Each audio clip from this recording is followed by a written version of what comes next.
네, 오늘 우리에게 주신 하나님의 말씀 같이 봉독하겠습니다.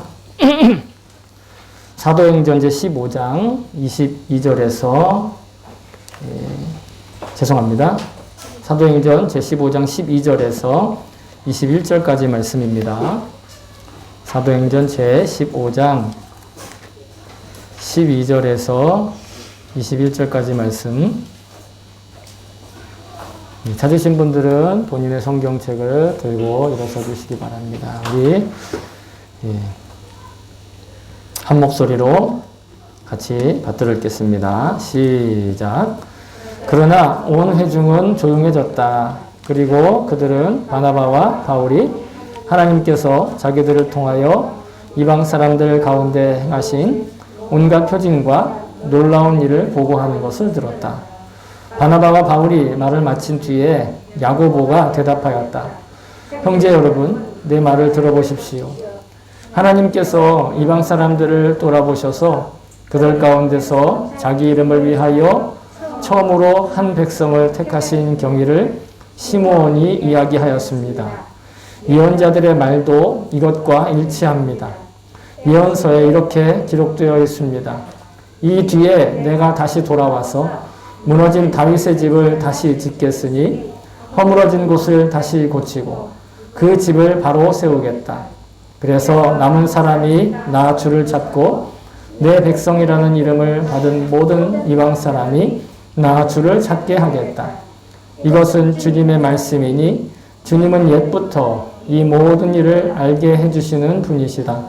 그러므로 내 판단으로는 하나님께로 돌아오는 이방 사람들을 괴롭히지 말고 다만 그들에게 편지를 보내서 우상에게 바친 더러운 음식과 음행과 목매어 죽인 것과 피를 멀리하라고 하는 것이 좋겠습니다.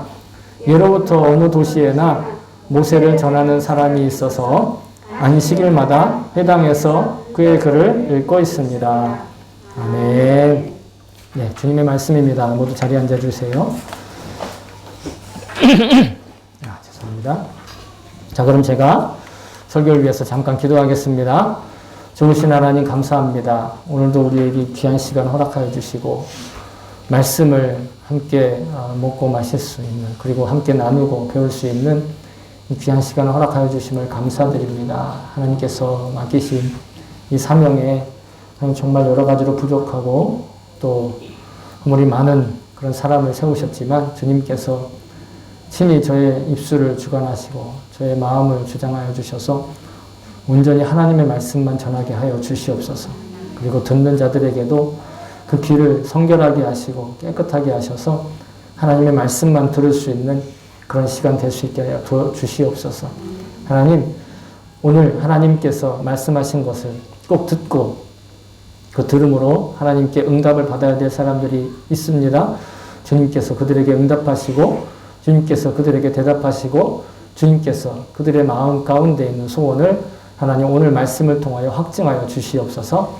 감사드리며 예수님의 이름으로 기도합니다. 아멘. 할렐루야. 감사합니다.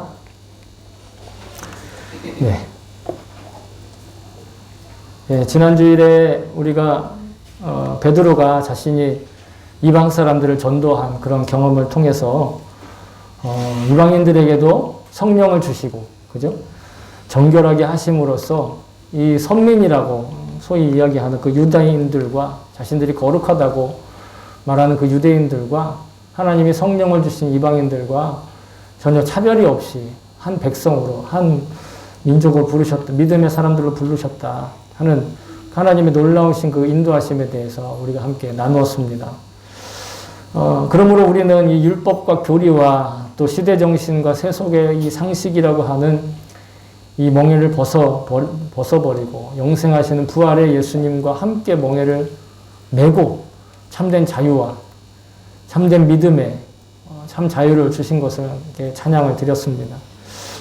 오늘 말씀은 이 예수님의 실제 친동생인 야고보가 구약 성경의 예언서의 말씀을 통해서 이 하나님의 아버지의 마음을 헤아리는 그런 결론을 제시하고 있습니다. 오늘 이 시간 통하여 우리 그리스도인으로서 자신의 정결함을 지키기 위해 우리가 신앙생활을 통해 스스로 경건하게 지켜야 할 성경 말씀이 권유하시고 권고하시는 그 기준에 대해서 다시 한번 배울 수 있기를 소망합니다.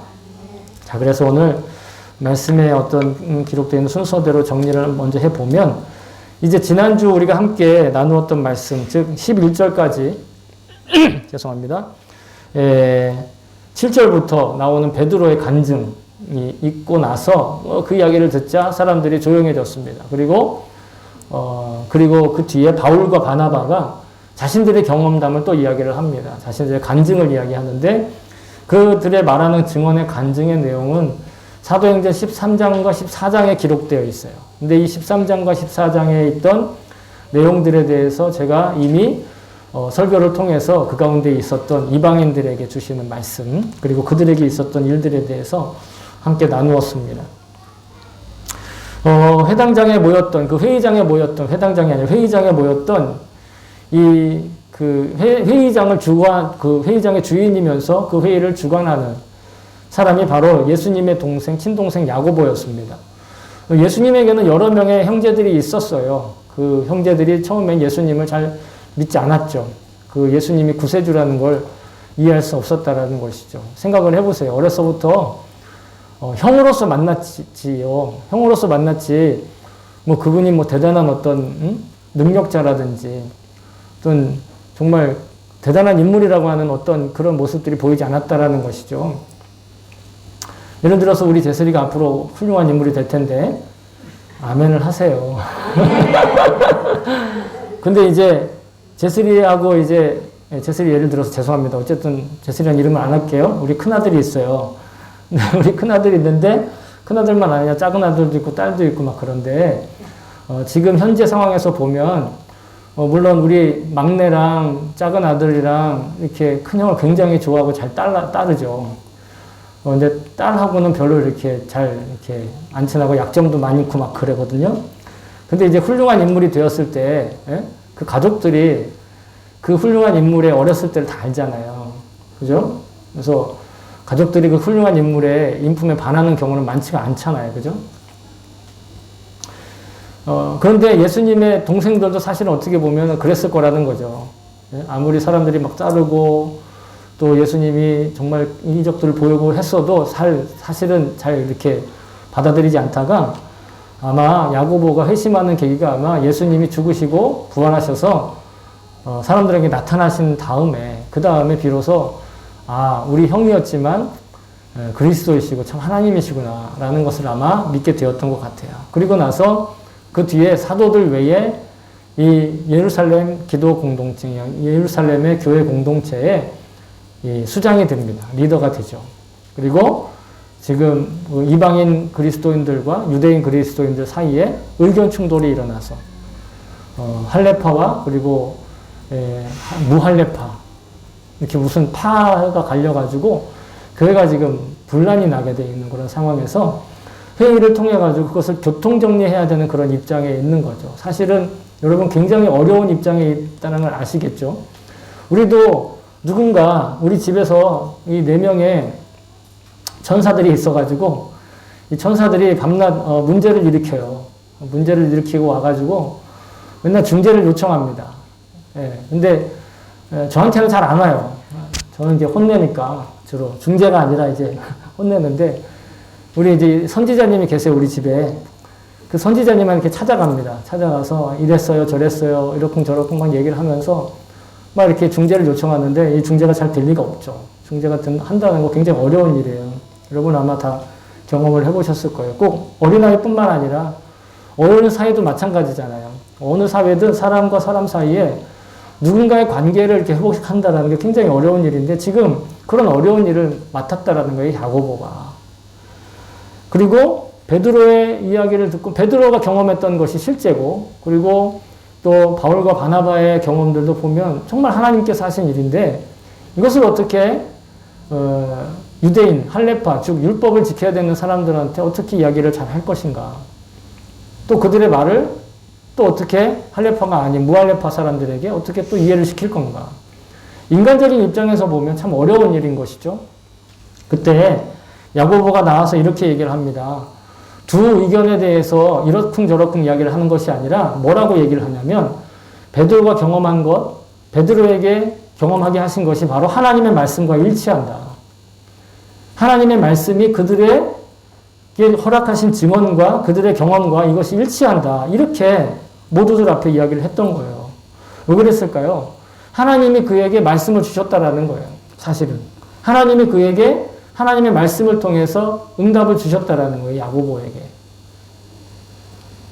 이 지점에서 우리가 꼭 기억해야 될 것은 무엇이냐면 크게 두 가지가 있는데 첫 번째로는 성령님께서 그 안에 내주하시는 사람, 즉 그 내면에 거주하시는 사람은 무슨 말을 하든 무슨 선택을 하든 그것이 하나님의 마음에 부합하는 생각인지 그 하나님의 마음에 합당한 생각인지를 늘 점검할 자세가 되어 있어야 된다는 거예요. 그것이 내게 어떤 이익이 있느냐, 그것이 나에게 어떤 만약에 피해를 줄 것이냐, 아니면 그것이 나한테 내 인생에 있어서 어떤 의미가 있느냐가 아니라 그것이 하나님께 어떤 의미가 있느냐라는 거예요. 하나님의 말씀에 그것이 어떻게 받아들여지느냐가 사실은 거듭난 그리스도인들에게 있어서 선택의 조건이 되어야 된다는 거예요. 어떤 우리가 비전을 꿈꾸고 어떤 앞으로의 우리 계획을 세울 때 더욱 그것이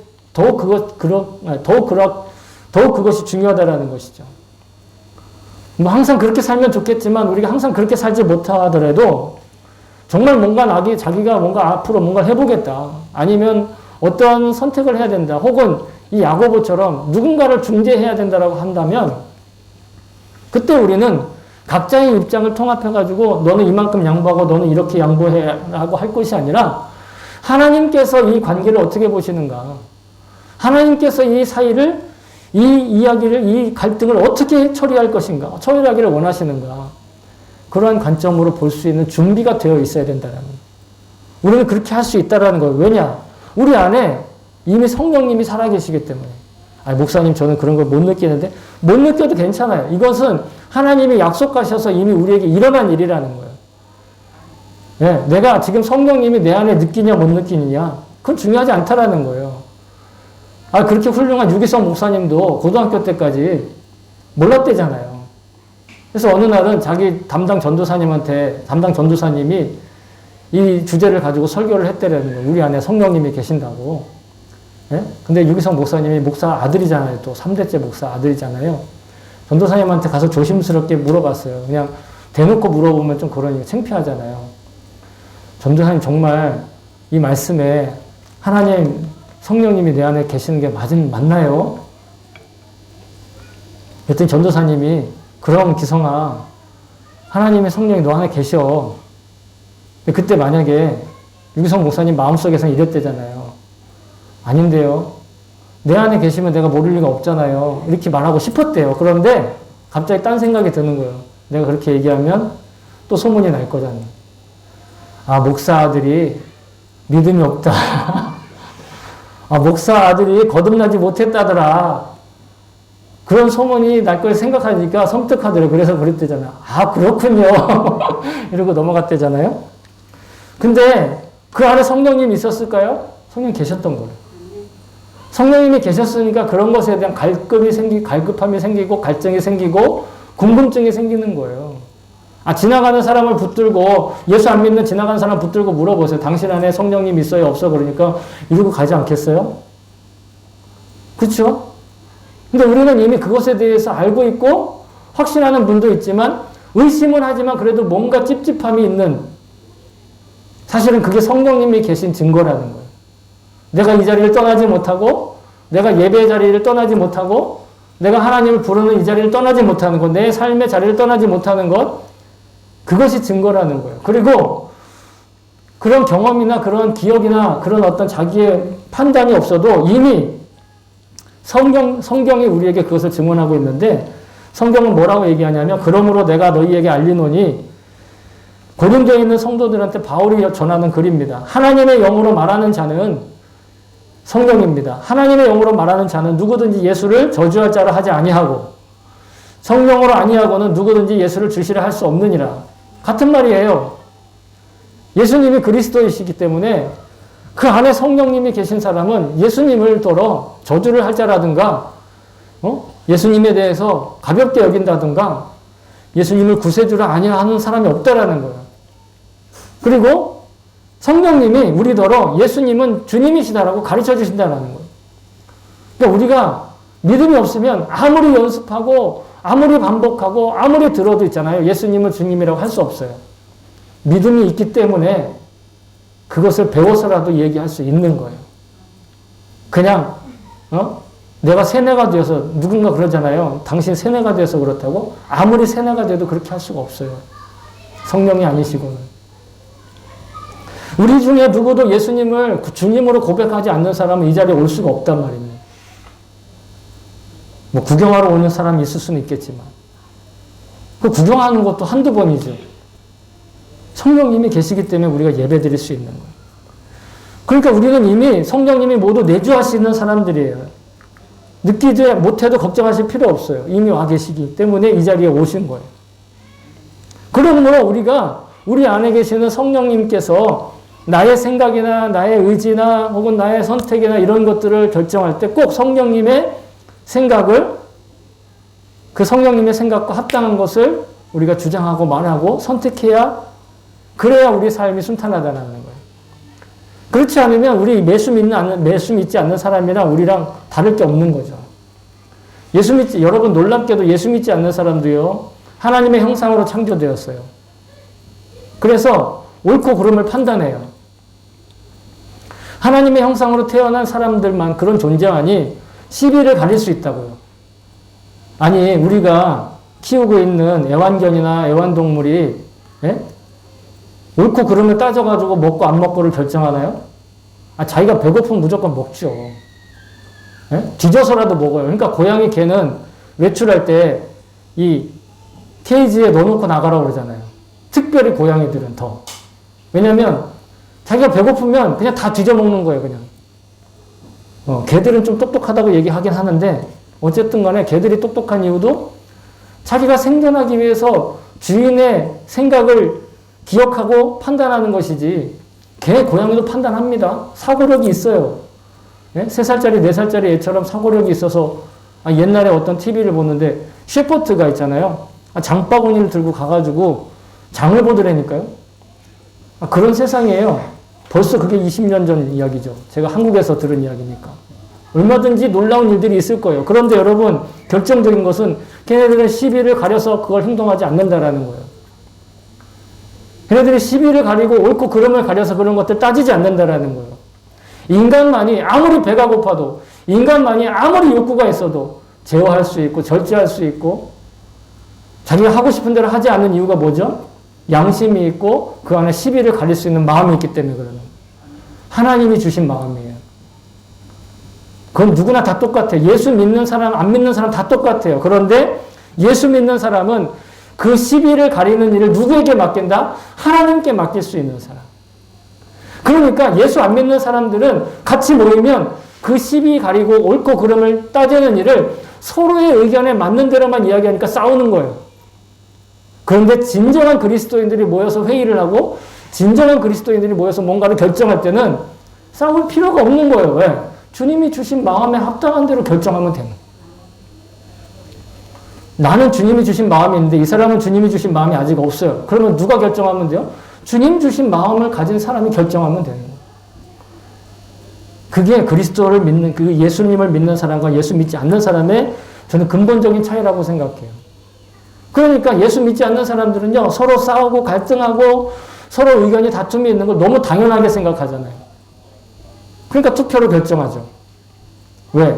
주님이 뭐라 하시는지, 주님의 말씀에 비추어서 그것이 주님의 마음에 합당한지 그런지를 분별하지 못하니까 무조건 투표하자는 거예요. 무조건 투표해서 한 표라도 더 맞으면 그게 이기는 거죠. 그게 예수 믿지 않는 사람들의 결정이에요. 예수 믿는 사람들은 그렇게 결정 못해요. 왜? 분명히 우리가 알잖아요. 우리 안에서 성령님의 양심이 분명히 내가 반대하지만 반대하는 것이 옳다라는 걸 깨우칠 때가 있어요. 내가 반대하지 않지만 그 의견이 맞지만 내가 저 사람이 싫어서 반대하는 거, 그걸 우리가 알 때가 있다고요. 예수 믿는 사람은 그걸 성령님이 가르쳐 주시는 거예요. 아무리 대세가 이렇게 흘러가고 아무리 유행이 이렇게 흘러가도 이게 하나님이 원하시지 않는다라는 걸 성령의 사람은 안다니까요. 어쩔 수 없이 끌려가고 어쩔 수 없이 선택하고 어쩔 수 없이 그 대세에 그냥 묻어갈지라도 그 마음 안에는 여전히 뭐가 남아있어요? 찝찝함이 남아있는 거예요. 걸림이 있는 거예요. 이건 아닌데. 그건 누가 주시는 거라고요? 성령님이 주시는 거예요. 근데 그 성령님이 주셨는지 안 주셨는지를 어떻게 판단해요? 하나님의 말씀에 근거해야 된다는 거예요. 야고보가 자기가 지금 성령님에게부터 받았다는 그 응답을 얘기하면서도 내가 성령님으로부터 직통계시를 받았습니다라고 얘기하지 않았어요. 얼마든지 그렇게 얘기할 수 있어요. 왜? 그는 누구 동생이라고요? 그리스도 예수님, 하나님이신 예수님의 동생이었다고요. 얼마든지 그럴 수 있지 않았겠어요? 근데 그는 그렇게 하지 않고 무엇에 의지했다고요? 하나님의 말씀에 의지했다는 거예요. 하나님의 말씀에 의지했다. 그랬더니 하나님이 그 말씀을 생각나게 하시고 그 말씀을 떠오르게 하셨다라는 거예요. 여러분, 우리도 이러한, 우리는 야고보와 같은 태도를 배우고 싶지 않습니까? 간단해요. 너무도 간단해요, 사실은. 그렇게 하는 게. 어떻게 한다고요? 기도할 때 자기 입으로 그냥 말하면 돼요. 어려운 거 아니에요. 기도 다 하잖아요, 우리. 기도 안 하는 사람 없죠? 근데 기도할 게 너무 없죠? 그러면 자기의 일상생활에 있는 모든 것들을 그냥 자기 입으로 다 얘기하면 돼요. 기도할 시간이 없다. 그러면 화장실에 변기에 앉아서라도 할 수 있어요. 제가 존경하는 한국의 모 목사님이 계신데 그 목사님이 청년들이 얘기한다는 거예요. 목사님, 큐티할 시간이 없어요. 목사님 진짜 큐티하고 말씀 볼 시간이 없어요. 그랬더니 그 목사님이 좀 표현이 자유로우신 분이거든요. 이렇게 얘기했대요. 넌 똥 쌀 시간도 없냐? 얘기했대요. 왜? 화장실 가서 앉아 있잖아요. 앉아서 뭐해요? 스마트폰 열고 뭐 이상한 거 보잖아요. 그때 말씀 보라는 거예요, 그때. 그때 큐티하라는 거예요, 그때. 우리도 마찬가지예요. 기도할 시간이 없다고요? 하나님께 여쭐 시간이 없다고요? 그러면서 화장실은 가잖아요. 그러면서 밥을 먹잖아요. 밥 먹을 시간도 없는 사람은 김밥을 까아 먹어가면서도 일을 하잖아요. 그래도 어쨌든 김밥 먹을 시간이 있는 거죠. 밥 먹을 시간이 있는 거예요. 말씀 볼 시간 있다라는 거예요. 한 절, 두 절, 석절, 한 장, 두 장이라도. 끊임없이 주님과 접촉하는 시간이 계속 있어야 그래야 우리가 이렇게 고백할 수 있는 거예요. 기도 시간에. 자, 한번 따라해 봅시다.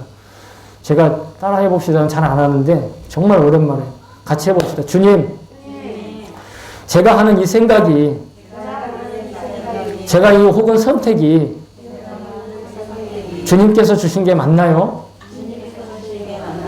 만약에 맞다면 증거를 보여주세요. 응답을 듣게 해주세요. 그 대답을 체감할 수 있게 해주세요. 어떤 방법이라도 괜찮습니다. 이 정도만 하셔도 돼요. 그리고 기다리는 거예요. 곧바로 응답이 올 때도 있어요. 그런데 대부분은 하나님 기다리게 하세요. 왜? 인간의 소원대로 그냥 들어줬다가 부작용이 생기는 것을 막기 위해서.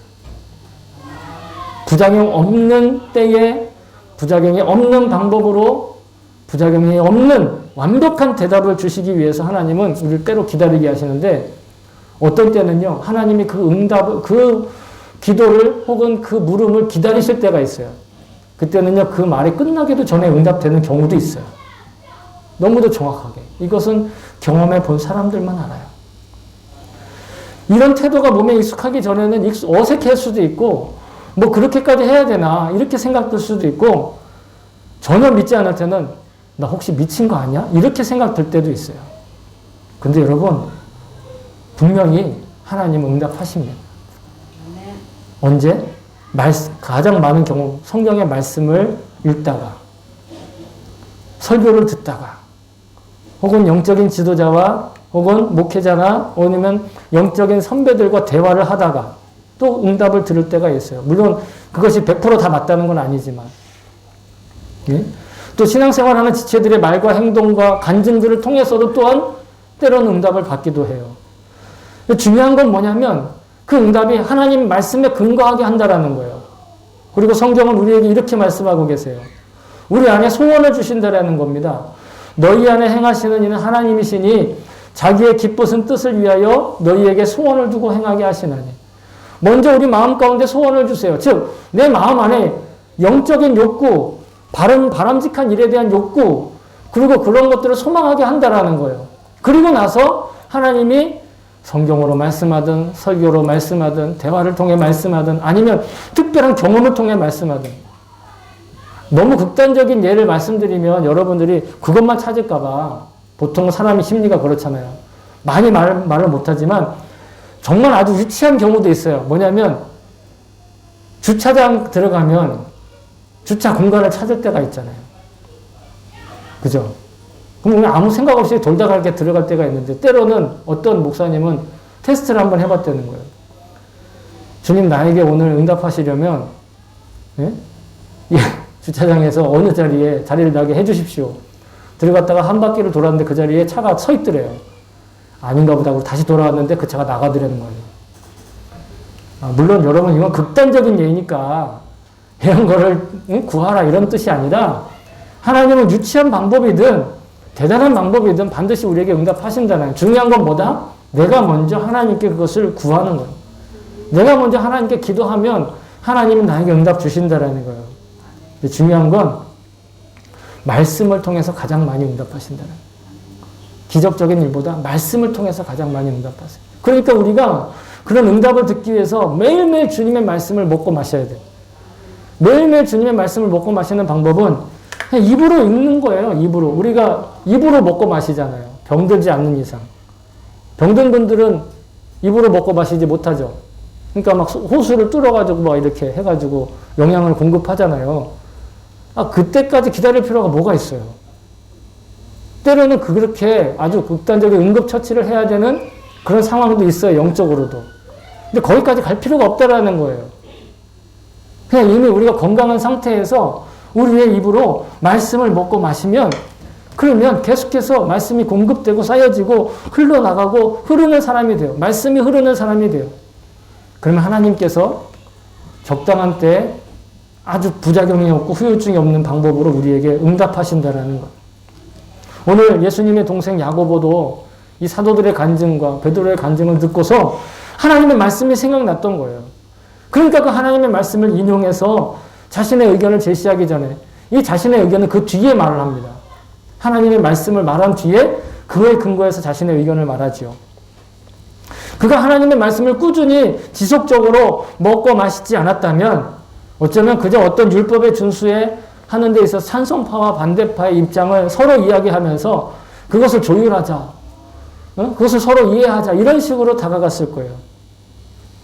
그래서 예수님도 이 땅에 살아계실 때 이미 제자들한테 이렇게 말씀을 하신 거예요. 보혜사 곧 아버지께서 내 이름으로 보내실 성령 그가 너희에게 모든 것을 가르치고 내가 너희에게 말한 모든 것을 생각나게 하리라. 말씀이 생각나는 거예요. 그런데 말씀을 읽지 않으면 말씀을 먹고 마시지 않으면 말씀이 생각날 리가 없죠. 아니 입력되지 않았는데 어떻게 그것을 말씀을 기억나겠어요. 수시로 먹고 마시는 거예요. 예수님의 가르침도 수시로 먹고 마셔야 생각이 나는 거예요. 목사인 저도 마찬가지예요. 하나님의 말씀을 전하는데 늘 여기에 성경 한 권이 이렇게 들어있는 게 아니라니까요. 그래서 성경을 들고 다니는 거예요. 수시로 찾아보려고. 수시로 먹으려고. 놀랍게 말씀은요. 한 번 먹으면 우리 음식도 마찬가지잖아요. 먹으면 계속 이 안에 있으면 정상이에요? 보통 우리가 그것을 체했다고 얘기하죠. 안 내려가요. 소화가 되지 않고 안 내려가니까. 말씀도 마찬가지예요. 말씀 그대로가 우리가 먹고 마시면 이게 내 육신에 소화가 돼야 돼. 그것을 이해하는 것이다. 뭐 공부를 해서 이해하는 것이다. 알아가는 것이다. 그렇게 생각하시면 안 돼요. 그냥 말씀이 우리 몸 안에 들어가면 자연적으로 우리 안에 흡수가 되고 내가 느끼지 못해요.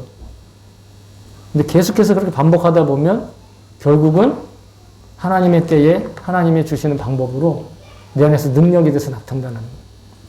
활력이 돼서 나타나고 생기가 돼서 나타난다는 거예요. 그리고 말씀에 분명히 우리 안에 살아계신 성령님이 계시기 때문에 그 성령님이 기억나게 하신다는 거예요. 그 말씀을 기억하는 건 내가 하는 일이 아니에요. 성령님께서 하시는 일이에요. 여러분, 제가 말씀을 읽고 이 신앙생활을 하면서 어느 날 갑자기 깨달은 게 있는데, 분주하게 살다면 분명하게 살 수 없다는 걸 깨달았어요. 우리가 뭔가 막 분주하게, 뭔가 막 열심히, 이것도 하고 저것도 하고, 그러면 내가 뭔가 행복하고 성과를 이룰 수 있고, 그러면 내가 사람들 앞에서 정말 보람 있는 삶을 살 것처럼 생각되지만, 여러분, 너무 분주하게 살면 내 삶이 분명해지지 않는다라는 거예요. 하나님 앞에 분명한 삶을 살 수가 없다라는 거예요. 분주하게 살면. 주님의 말씀이 나의 삶의 분명한 기준이 되어야, 내 원앙심사를 하나님이 붙들어 주셔야 내가 진정한 평안과 행복과 진정한 성공의 그 감각을 맛보게 되는 거예요. 분주하게 살고 성공했어도 분명하게 살지 못하면 그 성공을 제대로 누릴 수가 없는 거예요. 그 성공 안에서 평안을 누릴 수가 없다라는 거죠. 저와 여러분이 이 말씀에 합당한 일상, 그 인생을 지속적으로 살 수 있기를 소망하고 또한 그렇게 믿습니다. 자, 야고보는 이제 하나님의 말씀을 근거로 해서 얘기하면서 또 뭐라고 얘기했냐면, 그 사도들의 증언과 말씀이 일치한다 이렇게 얘기하고 있어요. 일치한다. 일본어 성경도 일치한다고 나오고 우리말 성경도 일치한다라고 얘기하는데, 여기서 일치한다라는 이 단어가 원어로는, 그리스 원어로는 헬라어 심포네오라는 단어를 썼어요. 심포네오. 어디서 많이 들어보셨죠? 여러분, 심포니의 어원이 되는 거예요. 심포니. 그죠? 음악 용어 심포니잖아요. 뭔가 잘 어울리고 조화를 이루고 잘 융합하다 이런 뜻이에요. 잘 융합하다. 잘 어울린다. 서로 조화가 된다. 즉 분명히 오늘 야고보가 인용한 구절과 사도들에게 일어났던 일들은 문자적으로 보면 별로 상관이 없어요. 문자적으로 보면. 그러나 하나님께서 그 말씀 안에 넣어두신 의미로는 아주 일맥상통하고 잘 어울리는 것이라는 거죠. 따라서 우리가 성경대로 산다, 성경적으로 일치하는가를 분별해야 할 텐데, 그것이 꼭 문자 그대로 복사하는 것처럼 완전히 똑같은 것인지를 분별하는 게 아니라는 거예요.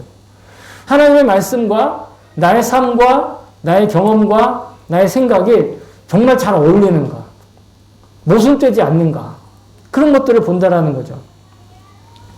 제가 청년 때 경건서적을 그래도 많이 읽었어요. 근데 그 중에 성경대로 살기라는 경건서적이 있어요. 지금도 파는지 모르겠는데, 되게 나온 지 오래됐는데, 그 내용이 뭐냐면 성경 말씀대로 살아가는 거예요. 성경 말씀대로 살아가는 걸 이렇게 얘기하시는 건데, 거기에 있던 내용 중에 제가 아직도 기억에 남아서 종종 그 예화로 쓰고 있는데, 이게 뭐냐면 부모의 말귀를 잘 알아듣는 자식이 효자라는 거예요.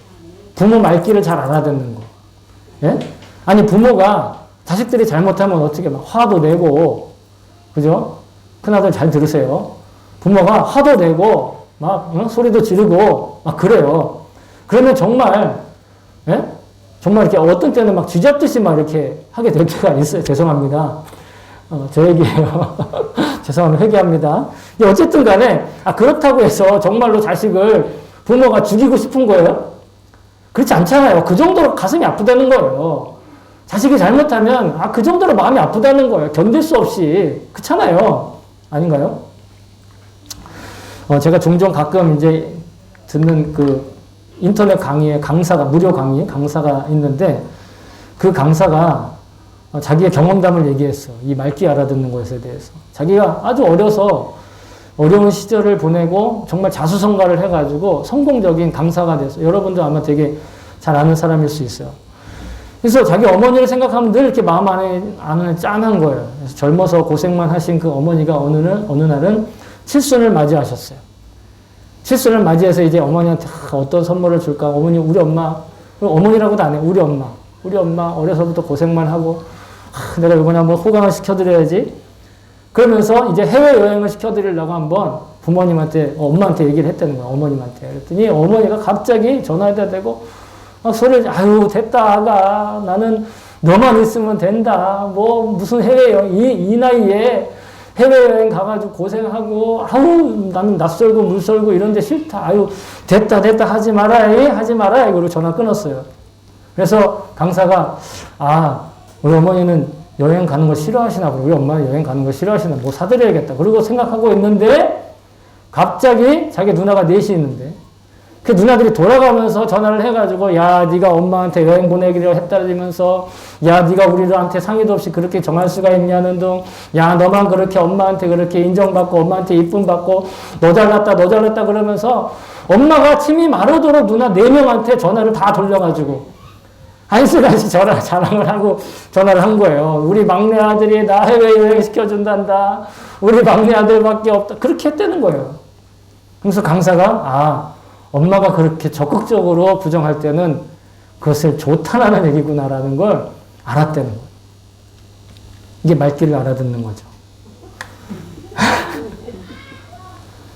이렇게 속을 헤아리는 거예요. 속마음을. 사람의 진짜 속마음을. 헤아리기 참 어렵긴 하지만 우리가 하나님의 말씀대로 산다. 그 말씀에 따라 산다. 순종하며 산다라는 것도 어떻게 보면 이런 하나님의 마음을 우리가 알아야 한다라는 것이죠. 성경 말씀에 보면 우리가 이해하기 어렵고 수용하기 어렵고 정말 어떻게 이런 일이 일어났을까 하는 그런 일들도 솔직히 많이 있어요. 근데 그 안에 하나님의 마음을 알아가는 이해할 수 없지만 하나님의 마음을 사랑할 수 있는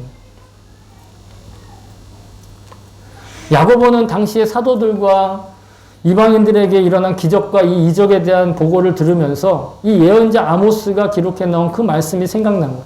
성령님께서 그에게 생각나게 하신 거죠.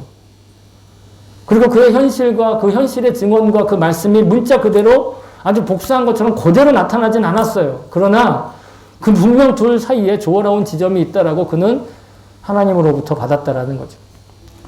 야고보가 인용한 구절을 우리 성경은 어떻게 기록하고 있는지 한번 보여드리겠습니다. 우리 개역 성경을 예를 들어서 이렇게 기록하고 있습니다. 그날에 내가 다윗의 무너진 장막을 일으키고 그것들의 틈을 막으며 그 허물어진 것을 일으켜 옛적과 같이 세우고 그들의 에돔의 남은 자와 내 이름으로 일컫는 만국을 기업으로 얻게 하리라. 이 일을 행하시는 여호와의 말씀이니라. 이 문자 그대로는 만국의 기업을 그러니까 즉 그들에게 주실 유업, 그들의 어떤 사업으로 그 이방인들을 받게 될 것이다. 에돔의 남은 자라는 그런 표현으로 이방인들을 받게 될 것이다. 이렇게 얘기하셨는데 그 맥락은 뭐냐면 에돔의 남은 자로 표현되어 있는 그 이방인들을 이스라엘의 기업을 주시겠다는 말씀으로 기록해 놓았다라는 것입니다. 이방인들이 하나님의 백성의 기업의 축복이 된 이유가 뭐냐면 바로 이 다윗 집안의 혈통적인 이 이스라엘이 예수님을 통해서 교회 안에 교회의 모습으로 나타내어 유대인과 이방인들 즉 이스라엘 사람들과 이방인들을 모두 포함한 더 큰 영적인 이스라엘로 확장될 것이라는 그런 응답을 받았다는 그 말씀으로 들었다라는 거예요. 그 말씀이 하나님의 마음으로 와 닿았다라는 것이죠.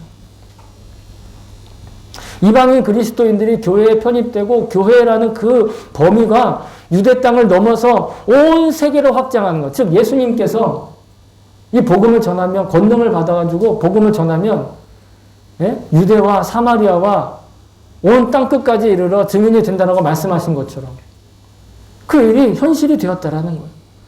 여러분 그 땅끝에 우리도 있는 겁니다. 그 땅끝 안에 그 이방인 끝 안에 우리도 있는 거예요.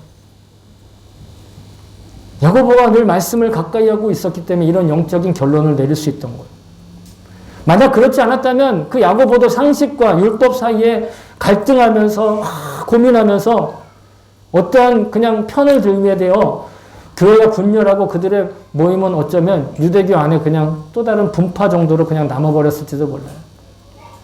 유대인들의 어떤 종파 하나로. 야고보는 말씀을 통해 받은 응답으로 그 대안을 제시하고 있는 거예요. 그러면서 최소한 4가지 선을 지킴으로써 그 규례와 법도를 완화해 줄 수 있도록. 그래서 이방인들과 유대인 그리스도인들이 거리낌 없이 서로 교제할 수 있도록. 사실은요, 그 이전까지 율법을 모르고 율법을 지킬 수 없고 율법을 지키기 어려운 이방인 그리스도인들과 지금까지 율법을 계속 지켜왔던 그래서 자기의 어떤 영적인 자부심이 아주 충만한 모델에 세워나오던 그 이스라엘 사람들, 유대인 이스라엘 출신의 제자들과 보이지 않는 뭔가 벽이 있었던 건 사실이에요. 그래서 특별히 유대인 이스라엘인들이 이방인 그리스도인들에게 다가가는 것이 굉장히 어려웠어요. 심지어는 사도 베드로조차도 있잖아요. 사도 베드로조차도 그런 그 어떤 둘 간의 갈등 때문에 자기의 어떤 미움받을 것을 두려워해서 이방인들과의 식사 자리를 피한 적도 있다라는 것이죠. 자, 이게 바울이 갈라디아서 2장 11절부터 13절에 기록한 베드로가 했던 이중적인 모습을 고발하는 구절인데요. 좀 길지만 읽어드리겠습니다. 게바가 안디옥에 이르렀을 때 책망받을 일이 있기로 내가 그를 대면하여 책망하였노라. 이 책망받을 일, 그게 뭐냐? 바로 야고보에게서 온, 즉 야고보라는 것은 예루살렘에 있는 할레파 유대인들을 뜻하는 거예요. 그들에게서 온 어떤 이들이 이르기 전에 게바가 이방인과 함께 먹다가, 즉 이방인들과 함께 식탁 자리에 있다가 그 유대인들이 오매 그가 할례자들을 두려워하여 떠나 물러가매. 그리고 결국은 남은 유대인들도 그와 같이 외식함으로, 즉 그 위선을 행함으로 바나바도 그들의 외식에 유혹되었다.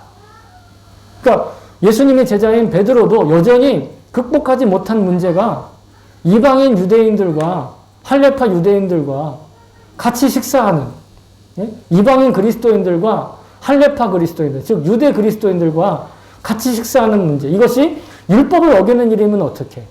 이것이 나를 정결하지 못하게 하는 일이면 어떻게? 하는 그런 확증이 없었다라는, 믿음이 없었다라는 거예요. 할레파 유대인들의 비난과 갈등, 비난을 받고 갈등을 일으키는 것을 피하고 싶었어요. 그런데 이제는 유대인이든 이방인이든 그리스도 안에서 그리스도인으로 거듭난 이들은 이제는 최소한의 경건 생활의 어떤 선을 지킴으로 말미암아서 서로가 거리낌 없이 교제하고 한 식탁에 앉을 수 있게 된 그런 교회사에서 매우 중요한 결정을 내리게 된 것이에요. 그것이 바로 오늘 야고보가 온 회의에서 말씀을 토대로 결정한 일이라는 것이죠. 자기의 의견이 아니라. 그 마지노선 네 가지는 뭐 오늘 성경에 나와 있지만 우상에게 바친 음식을 멀리하는 것과 음행을 피하는 것과 목을 메어 도축한 가죽의 고기를 먹지 않는 것, 그리고 그 피를 먹지 않는 것. 한 가지 빼놓고는 다 먹는 문제잖아요. 그죠? 그들에게 있어서 먹는 것으로 자신의 정결함을 지키는 거 굉장히 중요하게 여겼다라는 거예요. 그래서 이 네 가지 어떤 마지노선을 또한 어떤 분들은 또 오늘날 우리에게까지 적용을 해서, 고사 음식, 뭐 제사 음식 먹지 말고 막, 그죠? 그렇게 얘기할 수 있겠죠? 또, 일본에 사는 우리들은 맛집에 나가서 음식 사 먹지 마. 이렇게 얘기할 수도 있어요. 어떤 일본인 그리스도인은 그렇게까지 해요. 그리고 뭐 이렇게, 진자 이런 데 가면 절대로 뭐, 거기에 근처도 안 가고, 동네 맛집이 이런 거에 굉장히 고민하고, 그런 사례를 제가 몇 번 들은 적이 있어요. 그 정도로. 그런데 우리가 그러한 어떤 삶의 규정의 삶을 살아갈 때 있어서 우리가 어떤 것들을 지켜야 하느냐, 지켜야 하지 않느냐. 물론 함부로 얘기할 수는 없으나 오늘 말씀을 토대로 먹는 것에 관한 규례를 사도 바울이 고린도의 성도들에게 어떻게 권유했는가. 특별히 첫 번째, 우상에게 바쳐진 음식에 대해서 어떻게 이야기를 했는가. 고린도전서 8장에 그것이 잘 나와 있는데 전체 본문을 여러분 잘 읽어보시고 중요한 핵심 부분만 제가 함께 나누어 보면 원칙은 사도 바울은 이렇게 얘기했어요. 우상의 제물을 먹는 일에 대하여, 그러니까 우상에게 바쳐졌다가 시장에 나와서 파는 고기를 얘기하는 거예요. 우리가 우상은 세상에 아무것도 아니며 세상에 아무것도 아니다. 허무하다. 아무런 능력이 없다는 거예요. 또한 하나님은 한 분밖에 없는 줄 아노라. 즉 우상이 뭐 신이다 그래도 신들이 아니라는 거예요. 아무런 뭔가 그 사람들에게 영향력을 끼칠 수 없고 심지어는 그 우상 고기 먹는다고 우리의 구원이 취소되는 거 아니다. 이렇게 얘기하는 거예요. 근데 거기에 머물지 않고 사도 바울은 결론적으로 이렇게 얘기하는 거예요. 그런데 이같이 너희가 형제에게 죄를 지어 그의 약한 양심을 상하게 하는 것이 곧 그리스도에게 죄를 짓는 것이니라. 무슨 얘기냐면 그런 우상이 아무것도 아니니까 난 마음대로 먹고 난 먹고 싶은 대로 먹고 내가 먹고 싶은 대로 가고 싶은 대로 가고 내가 하고 싶은 대로 다 괜찮아. 나 구원하고 상관없어. 이렇게 해서 만약에 믿음이 약한 사람이, 믿음이 약한 형제가 실족하고 넘어져서 하나님께로부터 떠나가는 일은 죄를 짓는 일이라는 거예요. 그래서 13절에는 그러므로 만일 음식이 내 형제를 실족하게 한다면 나는 영원히 고기를 먹지 아니하여 내 형제를 실족하지 않게 하리라. 이게 기준이라는 거예요. 먹느냐 안 먹느냐, 먹고 싶은 걸 참느냐 안 참느냐가 기준이 아니라 그 기준의 핵심이 뭐다?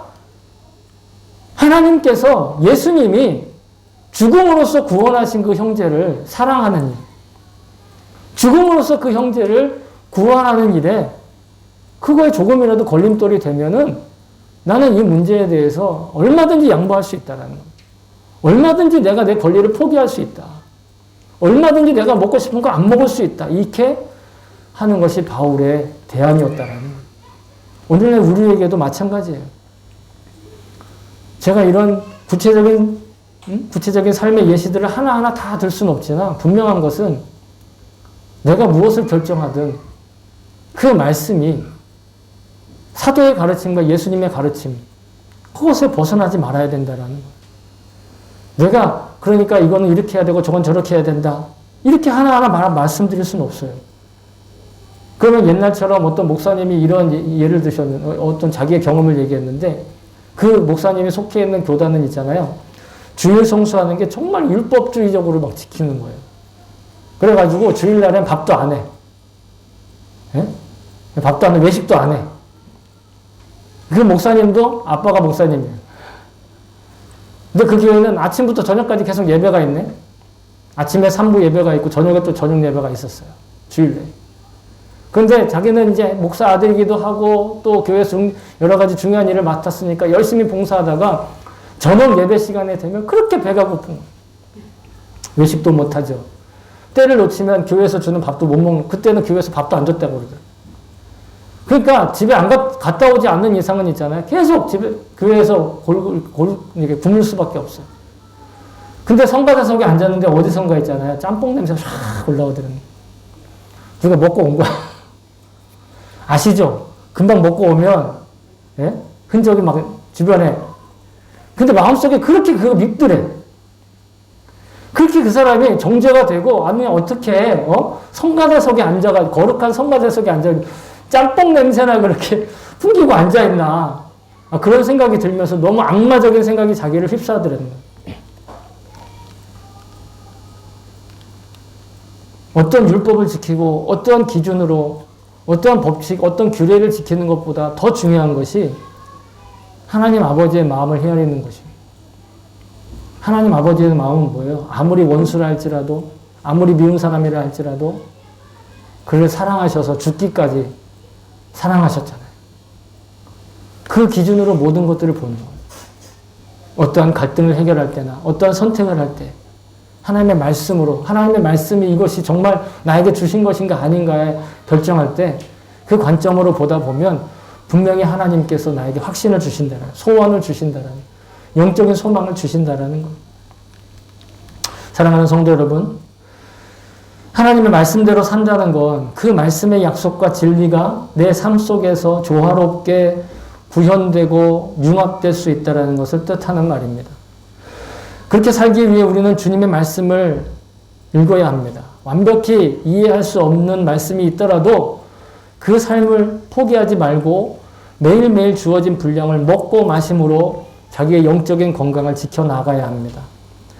주님께서 언제나 우리를 주목하고 계십니다. 우리의 행동과 말에 대한 평가를 위해, 심판하기 위해 저울질하고 계시는 것이 아니라 우리 마음의 소원을 주셔서 하나님의 그 역사하심과 섭리에 동참할 기회를 주시기 위해서 어떻게든 그 기회를 주시려고 불철주야로 나를 지키시고 보호하고 계시는 거예요. 기회 주시려고. 그리스도인으로 산다라는 건 어떤 율법적인 규칙을 두려워하거나 어떤 괴로운 고행을 억지로 고집하는 어떤 그런 종교 생활이 아니에요. 세상의 모든 고통과 부조리와 불안과 제약으로부터 자유롭게 되는 그 하나님의 말씀에 자신의 삶을 조화롭게, 아름답게 조화시키는 것이 바로 우리 믿음의 생활인 줄로 믿습니다. 저와 여러분의 삶이 언제나 주님의 말씀과 아름다운 하모니를 이루고 심포니를 이루는, 그래서 열매 맺는 그런 일상생활이 될 수 있기를 주의 이름으로 축복합니다. 아멘.